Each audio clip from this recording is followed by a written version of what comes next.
So the Quran begins to literally question things very deeply. And the first period, which is 13 years, is called the Meccan period.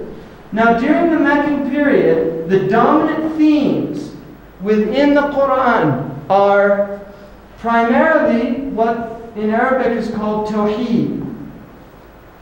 Now Tawheed is sometimes translated as monotheism, which is, I don't like that translation. The actual word in Arabic means to make one. If you translated it quite literally, it would be the making of one.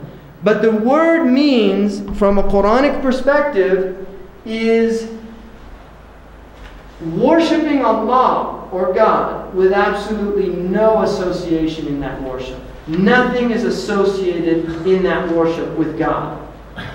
Nothing whatsoever. And this is, if you want one word that will give you the theme of Quran, it's this word. And this is why the Muslims have, in the Western comparative religious tradition, they have been called radical monotheists.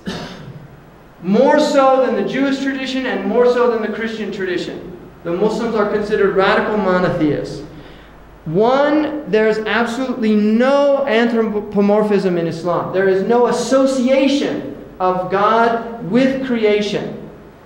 And probably one of the most definitive verses in the Quran about the nature of Tawheed is لَيْسَ كَمِثْلِهِ شَيْءٍ. There is no thing like God.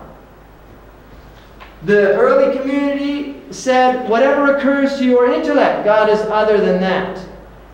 The companion of the Prophet, Abu Bakr, the Siddiq, the second Khalifa, or the first Khalifa after the Messenger, said, your inability to comprehend God is your comprehension of God. Your inability to comprehend God is your comprehension of God. That is the essence of Tawheed. Now, here's where we get in a problem. We say, if God is unknowable, then how do we know God? Right?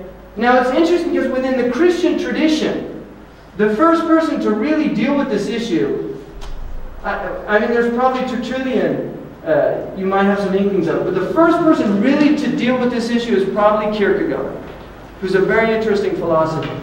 Because Kierkegaard recognizes suddenly that the knowability of God, there's definitely a problem there.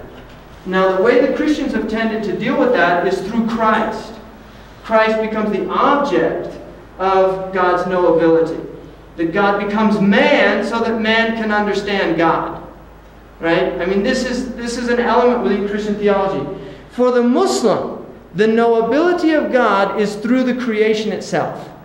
And this is why much of the Quran is focused on telling people to explore the creation itself. Because the creation is seen as a theater of manifestation, of divine manifestation. That God is not entering in, is not incorporated, is not becoming, he is not becoming, embodying himself into the creation, like incarnation is becoming the flesh.